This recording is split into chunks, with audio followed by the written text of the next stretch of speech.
Alright guys, good morning. So nandito tayo ngayon sa Barangay Marangi, dito lang sa San Fernando, Camarines Sur, kasi pinuntahan natin yung kailang paliguan dito. So kung makikita nyo, ito yung kalsada. Ang dinaanan namin dito halos matarik na kalsada at pabugso. So kailangan doble ingat at syempre dapat yung motor nyo dito kondisyon kasi nasa kabundukan na kami. So kung makikita nyo yan, no? Ayan, so bundok na yan. So dito sa baba, dito yung kailang paliguan dito lang sa lugar na to. So ito yung tinatawag na Malinaw. So pumasok na ako dyan kanina, pero mas gusto ko kasi simula dito sa kalsada, panood nyo yung vlog para alam nyo kung saan kayo dito pupunta in case na bisitahin nyo tong lugar na to. So dito lang yan sa Barangay Marangi. Ito yan, no? So Marangi Elementary School papunta doon. So dito yung landmark.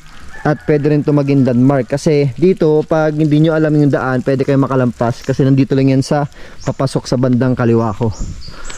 So halos dinaan na namin pabugso tapos matarik na daan. Grabe, pero napaganda ng spot dito. So after dito diretso kami sa coastal doon sa Kutmo, San Fernando. Siguro mga 20 minutes pang biyahe. So kasama ko ngayon si Sir Baloloy. So ito yung daan papunta sa may paliguan dito sa Marangi. So wala pang naliligo kasi anong oras pa lang, 8:25 pa lang ng umaga.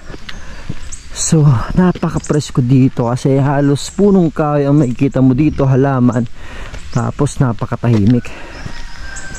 So nandoon yung paliguan. So chinek ko na yung kanina, talaga ang lino ng tubig tapos ang lamig. So ako lang mag-isa ngayon nag-vlog, hindi ko kasama yung anak ko, tapos wala tayong kasamang tropa kasi mga busy sila.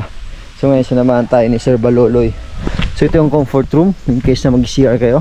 Dito naman parkingan ng motor at sasakyan. So dahan-dahan lang kasi medyo malubak yung daan.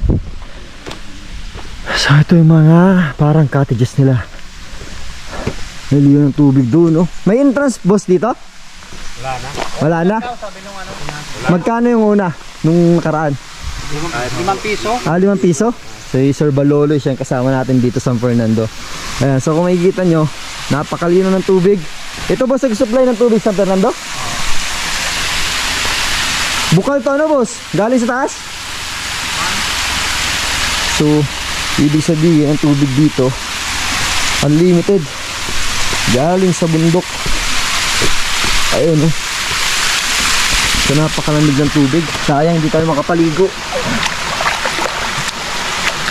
Mababaw lang siguro hanggang tuhod ko lang. So ito doon yung supply ng tubig dito sa San Fernando, Camarines Sur. So maliit lamang siya pero ang lupit dito, ang ganda. Ayun, oh. So may mga tubo sa ilalim, pero kung makikita nyo napakalino ng tubig. Doon galing, pero simula doon sa may bundok. So ito yung bukal dito. So crystal clear. So kitang-kitang ilalim hanggang doon pababa. Ayan.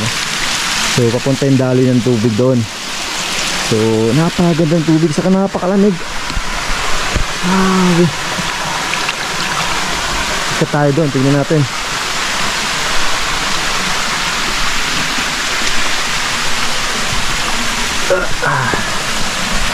So dito pwede kang tumalon pero napakababaw lang, medyo delikado kasi hindi naman kalaliman.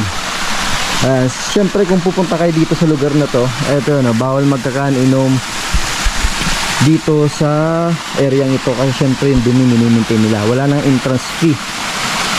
Kaya kung pupunta kayo dito, kailangan naman maging responsable kayo sa mga basurang dala ninyo. So kung kain kayo dito, dalhin nyo yung basura pa uwi. So huwag kayo magkalat dito kasi napakaganda ng tubig, oh.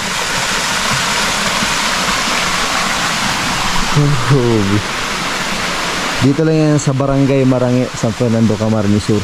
So kung makikita nyo halos puno at punong kayo makikita nyo dito. Napakaganda, napakapresko, napakatahimik. Wala kang ibang maririnig kundi huni ng ibon. Sayang hindi tayo makapaligo dito. Ang linaw. Alright, so papunta na kami sa Barangay Kutmo. Dito lang sa San Fernando, Camarines Sur. Tapos dadaan muna tayo ng Tagpukol. So dito simula sa may pababaan Tagpukol, siguro biyahe ka mga 10 minutes, pero ingat lang kasi medyo mataas yung mga dinadaanan kasi nasa bundok na tayo. So, much better na pagpupunta kayo dito, mag-waste kayo kasi pwede makalampas, and then dapat kondisyon yung motorsiklo niyo para safe yung pagbibiyahe ninyo. Alright, so magandang umaga sa inyo lahat. Peace out.